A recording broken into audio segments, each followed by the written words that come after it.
وبركاته. الحمد لله الذي أبدع الأفلاك والأرضين، والصلاة والسلام على من كان نبيا وآدم بين الماء والطين، وعلى آله وأصحابه أجمعين. أما بعد، فأعوذ بالله من الشيطان الرجيم. بسم الله الرحمن الرحيم. وقضى ربك ألا تعبدوا إلا إياه وبالوالدين إحسانا. صدق رسوله النبي الأمين المبين الرؤوف الرحيم، ونحن على ذلك لمن الشاهدين والذاكرين، والحمد لله رب العالمين. غوث اعظم قابل بے سر و سامہ مدد، قبلہ دی مدد، کعبہ امام مدد، بگرداب ملا استاد کشتی، ضعیفانو شکستہ رات کشتی، بحق خواجہ عثمان ہارون مدد کن یا معین الدین چشتی، مدد کن یا معین الدین چشتی، مدد کن یا معین الدین چشتی. قادری جمع علیہ یا غوث اعظم میزنم، دمزہ شیخ احمد رضا خان قطب عالم میزنم. میرے بزرگوں اور دوستوں، آج کی یہ شب برائے احسان ثواب کے موقع سے منایا اور رچایا گیا. مولا کی بارگاہ میں دعا ہے کہ مولا مرحومین کے قبر میں رحمت النور کی بارشیں عطا فرما، اور جنت الفردوس میں اعلیٰ سے اعلیٰ مقام عطا فرما، اور اس محفل پاک کے صدقے میں ہم سب کے گھر پر خیر و برکت کا نزول فرما. میرے اعلیٰ حضرت عظیم البرکت مجدد دین و ملت، امام اہل سنت، اچھے رضا، پیارے رضا، ہم سب کے رضا، اعلیٰ رضا، بالا رضا، عاشق رضا، امام احمد رضا خان علیہ رحمت و رضوان، فریدت الاعبان، سنیت کی جان، بریلویت کی پہچان، علم کی چٹان. سبحان اللہ بول دو مسلمان. شہر یار فکر و فن، آبرو اہل سنن، محب اہل بدن، معجزت من معجزات رسول اللہ، آیت من آیت اللہ، پیشوائے ذکر اللہ، مجدد علی الاطلاق، میرے آقا شمس الدوحہ، بدر الرجا، صدر العلا، نور الہدا، کہف البراء، جان عالمین، مراد المشتاقین، شمس العارفین، سراج الصالحین، میرے آقا صلی اللہ علیہ وسلم. میرے آقا اعلیٰ حضرت ارشاد فرماتے ہیں، یا رسول اللہ، یا رسول اللہ، سرور کہو گے مالک مولا کہو گے، سرور کہو گے مالک مولا کہو تجھے، باغ خلیل کا گل زیبا کہو تجھے، تیرے تو وصف ہے تناہی سے ہے بڑی، حیران ہوں میرے شاہ میں کیا کیا کہوں تجھے. اور آقا رضا نے ختم سخن اس پہ کر دیا، خالق کا وعدہ خلق کا آقا کہو تجھے. حضرات، آج کے اس محفل پاک میں جو سامعین بیٹھے ہیں، اللہ تعالیٰ ان کی حاضری کو قبول فرمائے، اور جو لوگ سو رہے ہیں ان کے دل میں نبی کی محبت عطا فرمائے، اور جو جاگ رہے ہیں سب کو زیارت حرمین شریفین نصیب فرمائے. حضرات، ایک مرتبہ محبت کے ساتھ درود پاک پڑھیں جی. اللہم صلی علی سیدنا شفیعنا مولانا محمد بارک وسلم सलात व सलाम अलैका या रसूल अल्लाह सल्लल्लाहु तआला अलैहि वसल्लम। हजरात, आपने देखा हमसे बेशतर वह शायर जिसे जमाना हाफिज हसनैन के नाम से जानती और पहचानती है, आने के बाद कहा बोलिए सुभान अल्लाह। आप किसी जलसे में चले जाइए, आपने देखा होगा अगर शायर आते हैं तो कहते बोलिए सुभान अल्लाह, मुकर्रिर आते हैं तो कहते बोलिए सुभान अल्लाह, हाफिज आते हैं तो कहते बोलिए सुभान अल्लाह, कारी आते हैं तो कहते बोलिए सुभान अल्लाह, आलिम आते हैं तो कहते बोलिए सुभान अल्लाह, नकीब आते हैं तो कहते बोलिए सुभान अल्लाह, खतीब आते हैं तो कहते बोलिए सुभान अल्लाह। आपने गौर किया है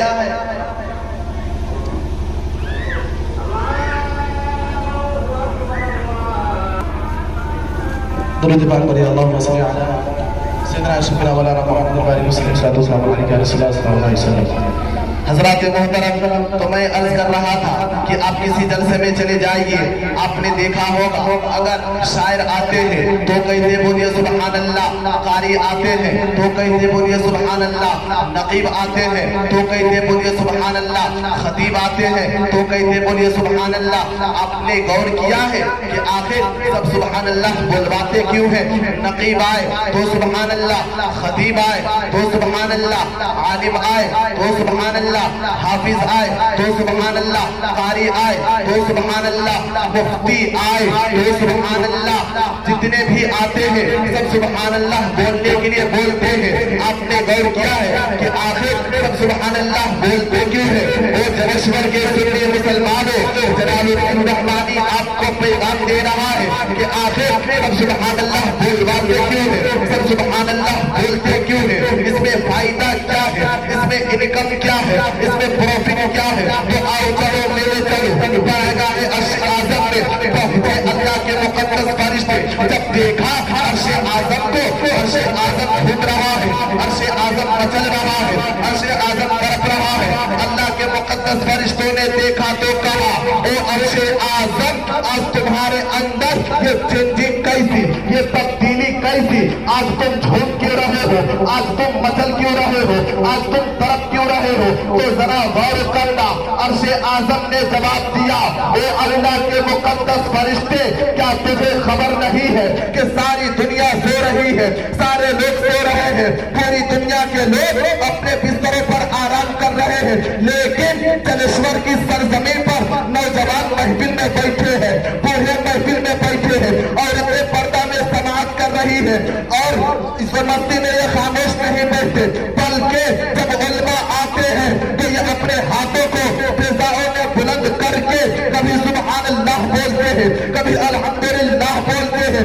अल्लाह के मुकद्दस फरिश्तों ने कहा ओ अर्श आज़म, बात समझ में नहीं आती, तुम कब तक के झूमते रहोगे? तुम कब तक के तड़पते रहोगे? तुम कब तक के मचलते रहोगे? तो अर्श आज़म ने जवाब दिया ओ अल्लाह के मुकद्दस फरिश्ते, जलेश्वर की सरजमीन पर जितने भी महफिल में बैठे हैं, जब तक के अल्लाह ताला सबकी गुनाहों को माफ न फरमा देगा, तब तक के मैं झूमता ही रहूं।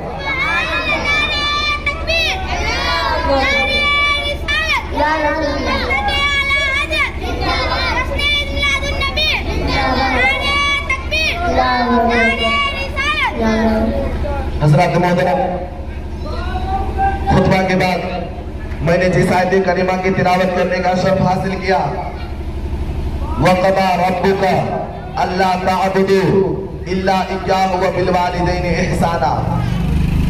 तवज्जो के साथ चंद मिनट की गुफ्तगू समाअत फरमाएं। मुमकिन है कि हमारी गुफ्तगू से आपके अकीदे में पुख्तगी आएगी और आपके अमल का इसराह हो सकेगा। कबल इससे कि मैंने जिस आयत करीमा की तिलावत करने का शर्फ हासिल किया, उस पर मैं कुछ सुनने और सुनाने का माहौल बनाऊं। अल्लाह ताला कुरान मुक़द्दस में इरशाद फरमाता है, तुम्हारे रब का ये हुक्म है, तुम्हारे रब का ये फैसला है कि उसके अलावा किसी और की इबादत ना करो। क्यों उसी की इबादत करो? तो कुरान ने इसी आयत के अंदर इशारतन बता दिया, इसलिए कि वही तुम सबका रब है, और जो रब होता है وہی عبادت کے لائق ہوتا ہے۔ تو اے لوگو، تمہیں عبادت صرف اس کی کرنی ہے جو تمہارا رب ہے، اور تمہارا رب صرف اور صرف اللہ ہے۔ بندے ذرا تو اپنی پیدائش پر اور اپنی تربیت پر غور کر، تو تجھے یقین ہو جائے گا کہ ہم سب کا رب اللہ ہے، کیونکہ رب یہ بنا ہے تربیت سے، اور تربیت کہتے ہیں تبلیغ الشیء الی کمالہ شیئا فشیئا۔ لوگوں کے اندر تربیت کی تعریف یہ دی گئی ہے کہ کسی شے کو آہستہ آہستہ اس کے انتہائی کمال تک پہنچانا، یہ تربیت کہلاتی ہے۔ اب اسی سے ہے رب، تو رب کا معنی ہوا وہ ذات جس نے کسی شے کو آہستہ آہستہ اس کے انتہائی کمال تک پہنچایا ہو۔ اب ہم آپ ذرا غور کریں کہ وہ کون سی ذات ہے جس نے ہم سب کو آہستہ آہستہ اس کمال تک پہنچایا۔ تو بندہ ذرا تفکر کی تخلیق پر غور کر۔ ایک وقت وہ تھا جب تو کچھ نہ تھا، جب اللہ نے چاہا تو تیری اصل یعنی حضرت آدم علیہ السلام کو پیدا فرمایا، پھر حضرت آدم کے صلب میں تجھے رکھا، وہاں سے منتقل فرما کر رحم حوا میں بھیجا، وہاں سے تو نسل بعد نسل منتقل ہوتا ہوا اپنے باپ کے صلب میں آیا۔ جب تو اپنے باپ کے صلب میں آیا تو پانی کا چند قطرہ تھا، پھر رحم مادر میں منتقل ہوا، وہاں بھی تو 40 دن تک پانی کے چند قطرے سے زیادہ حیثیت نہ رکھتا تھا، پھر خون بنا، پھر خون سے خون بستہ بنا، پھر خون بستہ سے مزمہ بنا، پھر مزمہ سے تیری شکل تیار ہوئی۔ یہ مرحلے 4 مہینے میں رحم مادر میں رہتے ہوئے تو نے طے کیا۔ اب ذرا سوچو، ذرا غور کرو کہ وہ کون سی ذات ہے جس نے حضرت آدم علیہ السلام کے صلب سے رحم مادر تک تیری حفاظت کر رہا ہے، اور جو تربیت اس طرح سے کرتا ہے کہ تو ایک موقع پر پانی تھا، پھر خون بنا، پھر خون بستہ بنا، پھر مزمہ بنا یعنی لتھڑا بنا، پھر لتھڑے سے اب تیرے اندر ہاتھ پاؤں آئے، ناک کان آئے، مہینہ 4 مہینہ گزر گیا تو رحم مادر میں ہے، لیکن ابھی تیرے اندر روح نہیں ڈالی گئی۔ اب جیسے ہی روح ڈالی جاتی ہے تو چونکہ جسم کا تعلق جیسے ہی روح سے قائم ہو تو وہ جسم تقاضا کرتا ہے غذا کا۔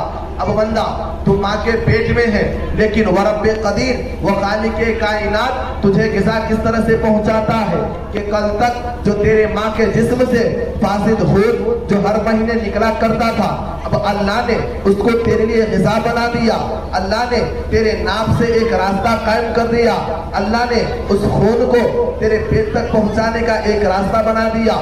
میرے بزرگوں اور دوستوں، ذرا سوچو اللہ ہماری تربیت کس طرح سے فرماتا ہے کہ وہ خون جو فاسد کہلاتا ہے نکلنے کے بعد، جسے دنیا والے ناپاک کہتے ہیں، اللہ نے اس کی شکل بدل دی، اس کی حیت کو بدل دی، اور ماں کے پیٹ میں پلنے والے بچے کے لیے اسے غذا بنا دیا۔ میرے بزرگوں اور دوستوں، یہاں پر ایک سوال پیدا ہو سکتا ہے، وہ یہ کہ آخر اللہ تو قادر مطلق ہے، وہ خدا چاہتا تو غذا منہ کے ذریعے بھی پہنچا سکتا تھا، وہ خدا چاہتا تو اسی خون کی شکل کو بدل کر منہ کے ذریعے پہنچاتا، لیکن مولا نے ایسا نہ کیا، بلکہ اس خون کو بچے کے ناک کے ذریعے پہنچایا۔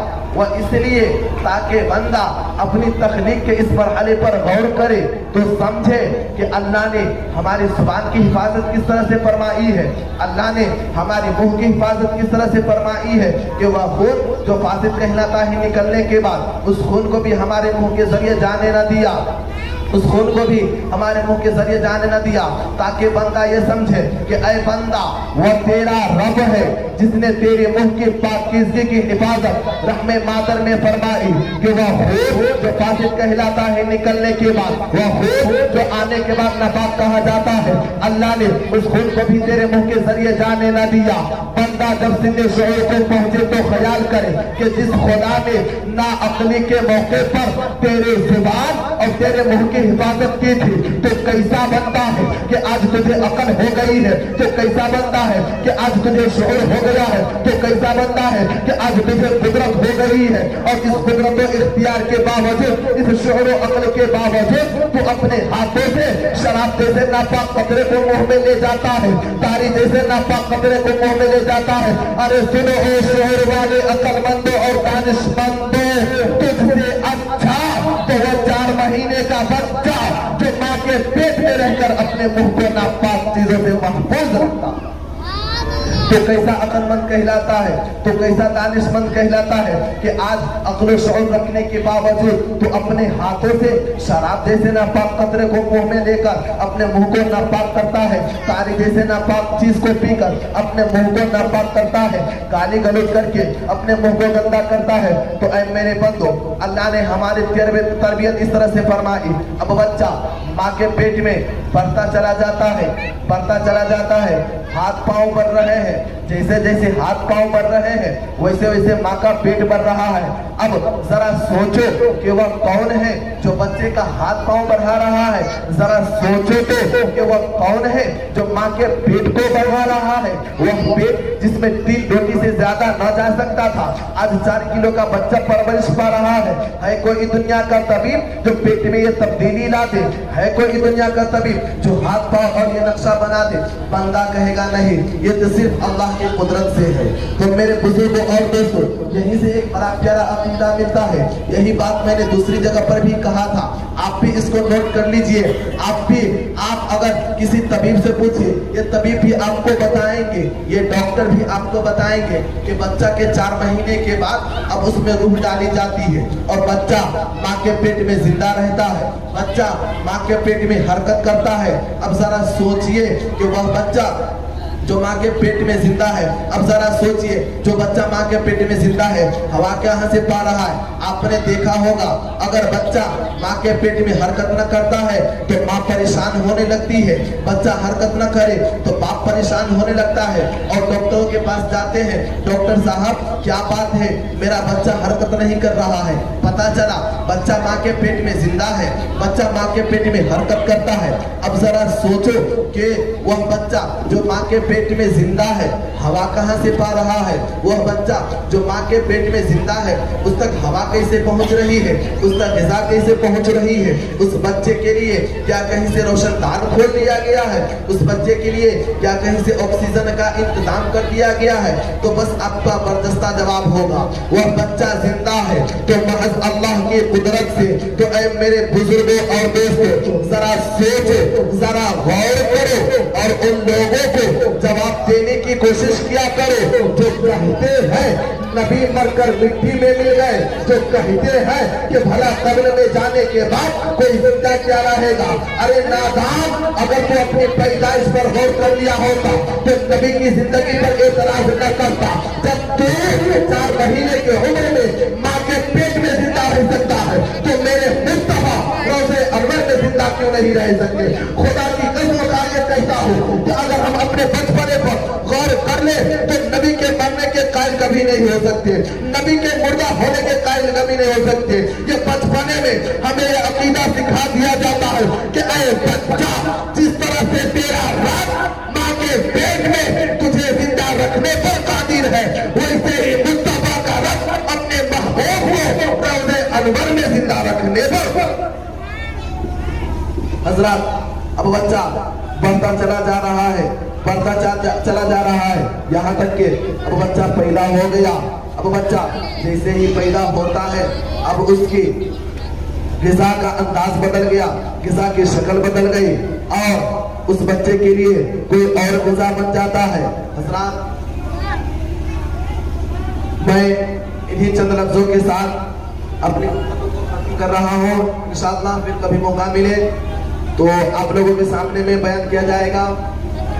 परवरदिगार आलम की बारगाह में दुआ है कि मौला जो कुछ मैंने बयान किया सबसे पहले मुझको अमल करने की तौफीक अता फरमाए, बाद में सामाईन को, और जो कुछ मैंने बयान किया उसमें जो भी खता हो गया तो अपने फजल करम से माफ फरमाए। आमीन या रब्बुल आलमीन। फूल की शेर चमन फूल चुनी शाद रहे, बागबा जाता हूँ मैं गुलशन तेरा आबाद रहे। वमा अलैना इल्लल बलाग। अस्सलामु अलैकुम।